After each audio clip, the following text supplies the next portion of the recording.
Hello, thank you for joining me for today's webinar on the Early Literacy Assessment Tool and its connection to the READ Act.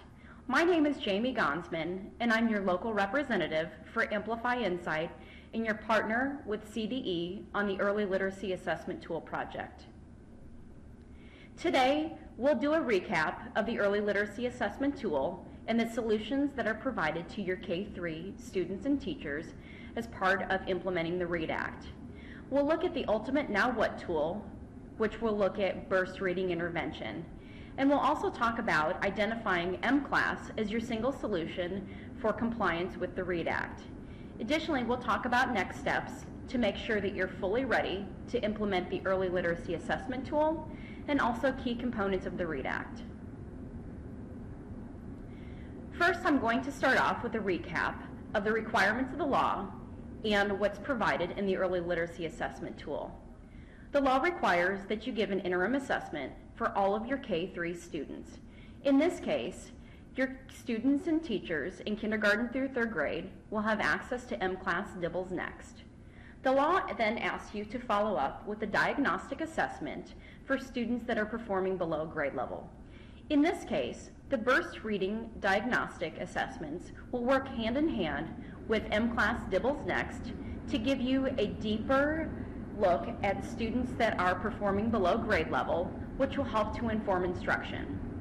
As you recall, a key component of the READ Act is involving parents and their child's educational development. Teachers will have access to the M-Class Now What tool suite, and one of the key pieces there is M-Class Home Connect, which will help teachers to communicate with parents in talking about child's data and ways that parents can help their children at home. The ultimate goal of the READ Act is to move the needle on student achievement, and one way that teachers will be asked to do this is developing the READ plan with parents. So with the suite of M-Class assessments and tools and the training that teachers will receive through the Early Literacy Assessment Tool, planning for the READ Act will be very easy. If we think about the law in these three terms as an interim, a diagnostic, and an intervention, the Early Literacy Assessment Tool provides free of charge for your K-3 teachers and students the interim and the diagnostic components that are required under this legislation. The piece that is missing but required for students that are performing below grade level is intervention. And in this case, we're going to look at the burst reading intervention. So at this time, I'm going to hop over into the teacher-facing portal so that you can see what it looks like to add on burst reading intervention. Once teachers have access to the intervention, they begin to enter the site where they can group students based on need. And as a blanket statement, burst will work in any kind of intervention model you currently have within your school or district. If I'm a classroom teacher and I want to do burst within my own classroom, I can do that. Additionally, I can partner with my colleague down the hall who also teaches the same grade, and we can look at our students together. You might have an intervention model where you look at students across grade levels. You may do a push-in or a pull-out. All this to say that burst will fit into what you're currently doing within your own class. For demonstration purposes, I'm going to model this as if I'm an instructional coach and I'm looking at a second and third grade class. You'll notice that I've dropped 40 students into my hallway, and what's happened behind the scenes here is that the burst algorithm is looking at all item level that has ever been collected for all 40 of these students, and it's ranking them in order of need from highest need down to highest achieving. And you'll notice that each color is a different gradient that recommends a different level of need for students. The next thing I want to think about is creating groups. And I would think to myself, how many daily 30-minute groups do I want to have in my instructional model? What's happening behind the scenes is the burst algorithm is analyzing all of that item level data for each of these 40 students, and it's going to make recommendations of places where places of where students are ready to learn. Imagine how long it would take classroom teachers to do that. So the heart of BURST is based on what we call the honeycomb, and it's placing students in areas of where they're ready to learn here. So this group of 5 students of 2nd and 3rd graders is going to be focusing on letter sound knowledge and sounding out and blending over the next 2 weeks. You'll notice here that BURST also focuses on all 5 components at some point through the cycle. The benefit of that is that you don't have to hop from intervention program to program to try to figure out a plan that actually works for your students to move them up. Likewise, if I go to the next group, this group will focus on regular words and vocabulary over the next 2 weeks.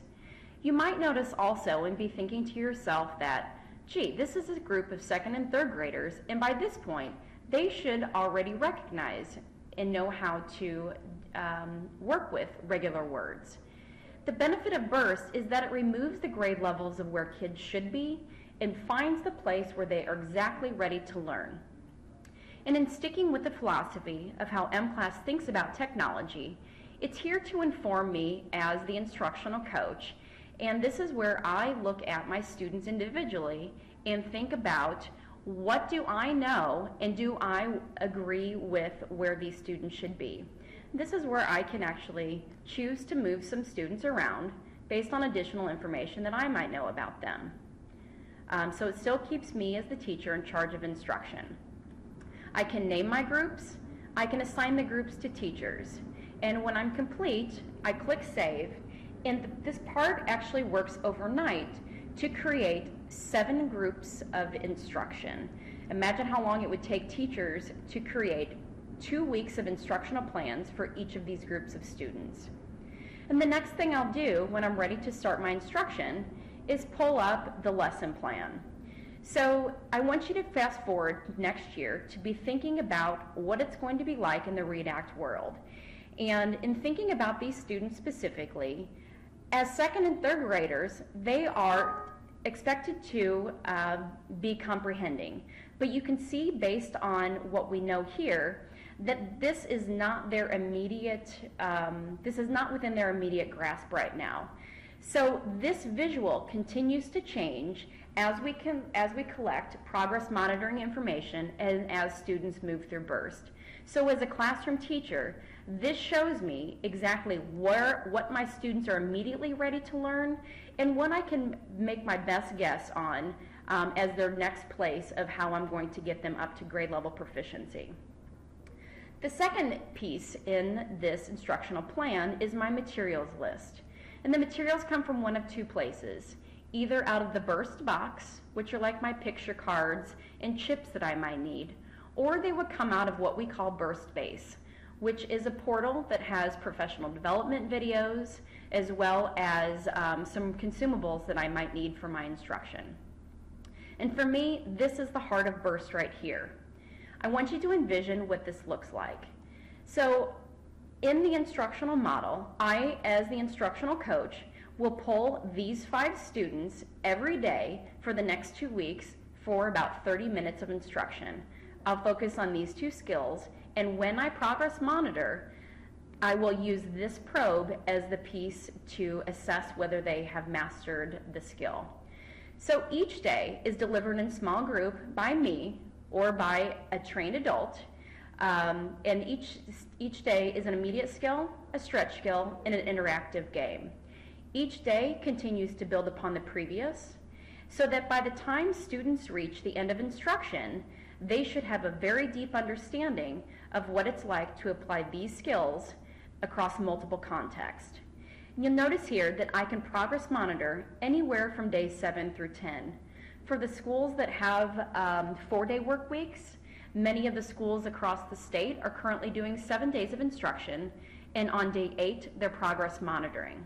So what happens is the day that you're ready to progress monitor, I pull out my technology and my device that I use for my M-Class assessments, and I pull up my list of students. I'll pull up Alyssa, and it will ask me to administer a nonsense word fluency assessment, a 1-minute probe. Once I assess and progress monitor all of my students and I sync the information, this latest assessment gets attached to each student's individual body of data, and the algorithm will analyze this newest piece of information to make a determination. Did the students get it? If they got it, I move them on to the next skill. If they did not get it, I'm going to give them the same skill focus, but an entirely different lesson for the next 2 weeks of instruction. So this is what a typical burst lesson looks like. Day 1, Section A. This piece will take 5 to 8 minutes, your materials, and what you need to do to prepare. And you'll recognize this as Mr. Say. He lays out the foundation for what explicit instruction looks like, a key component in moving the needle for specifically at-risk students and ELL students alike. And Mr. Say asked me to say this. Today we're going to learn the sound this letter makes. The sound for this letter is ah. When you say ah, your mouth is open and your voice box is on. Touch your throat and make sure your voice box is on when you say ah. What's the sound? And then it prompts me to give each student an individual turn to say that, so that I have the opportunity as the teacher to provide spot checks, which is something that computer-generated interventions, where students are sitting back passively on computers, it does not keep the teacher as the pinnacle of instruction, which we believe is the forefront and the key to moving that needle. Additionally, it provides ways for me to support and challenge within my own small group. So you might look at this and say, which teachers would this burst intervention be perfect for? So your master teachers are going to look at this and they're going to take this and make it their own, because naturally as good teachers, this is what they do. However, if you are incorporating parent volunteers or paraprofessionals, or if you're working with a brand new teacher, somebody that might be struggling, this lays the foundation for what good explicit instruction looks like and ensures that all of your students are receiving high quality instruction. And so then I move to day 1, section B, and you'll see much of the same thing, so that there's lots of I do, we do, you do built within this, so that all students are getting high quality instruction. So to bring this together, when you look at all 3 components, your interim as Dibbles Next, your diagnostic as the burst diagnostic assessments, and these are the 2 pieces you're receiving through the ELA tool.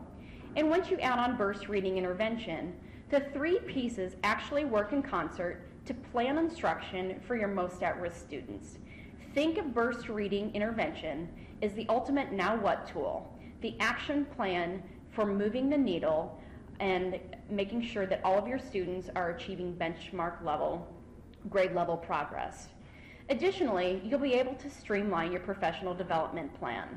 No longer will you need to jump from philosophy to make sure that your teachers have a very deep understanding of what it means to move through an assessment cycle and to deeply understand student data. And then most importantly, adding on burst reading intervention is a key piece to informing the read plans. The algorithm, which is the key piece behind burst, relies on the progress monitoring to adapt instruction. And if you'll recall back to the visual of that first page of the intervention plan with the hexagons, that page continues to fill in as students gain mastery in certain levels, so that I as a teacher have consistent, ongoing, and live data at my fingertips to adjust read plans as I see fit. You might be wondering how you can fund burst reading intervention. Well, the good news is the READ Act has funding tied to it. $15.3 million will go to all districts within the state, and that number is determined by the amount of students that you have reported below a certain cut point this past year as having a significant reading deficiency. Sometime later this summer, you will receive notification as to how much funding your district will actually receive, and those funds are ideally going to be in your pockets by sometime in August. You might be thinking of other ways to fund burst reading intervention. Many people have chosen to write burst reading intervention into their Title I plans, since that specifically asks you to look at at-risk students and how to improve student achievement. Other people have looked at incorporating burst reading intervention into the early literacy grant. Those recipients have been identified as these were competitive funds. And if you're one of those recipients, I'd like to talk with you about how to add on the intervention so that you have one cohesive plan for making sure that all students move. Additionally, there is funding available through all the BOCES in the state. The BOCES receive funding under House Bill 1345, and one of the areas in which they can help districts is with the READ Act. So it might be a nice idea to collaborate with them to figure out how to make a good use of those funds. You might be wondering what your Colorado peers are saying about BURST. I can tell you that there has been an overwhelming response, a very positive response to what people are saying once they add on burst reading intervention into their assessment plan. They're saying it makes sense, it's a great use of funds, and it really allows teachers to better understand data and to thoughtfully plan for students that are most at risk. And you'll see quotes here from an instructional coach in Miami-Yoder School District and the superintendent of La Veta School District. Finally, I'd like to leave you with some few things to think about and next steps to making sure that you're fully ready to implement the Early Literacy Assessment Tool and the READ Act for next year. If you're looking to just order more assessment kits for Dibbles Next or through the Burst Diagnostics, you may order through our online store at www.amplify.com. And as a point of relevance, ordering Dibbles Next kits through us, as opposed to any competitors, is significantly less expensive because we don't have the paper pencil booklets that many other vendors send along with you. And then finally, if you want a more kind of finite quote on adding burst reading intervention, or if you'd like to talk about adding Dibbles Next and Now What tools for your 4th to 6th grade students that will mirror what your K-3 teachers are receiving for free through the Early Literacy Assessment Tool, please contact me, Jamie Gonsman, your local representative, and I'll be happy to talk through what next steps would be and how we can make sure that you're set and ready to go for next year. Thank you so much for your time today, and I very much so look forward to partnering with you next year and making sure that we do what's best for all students in Colorado. Thank you.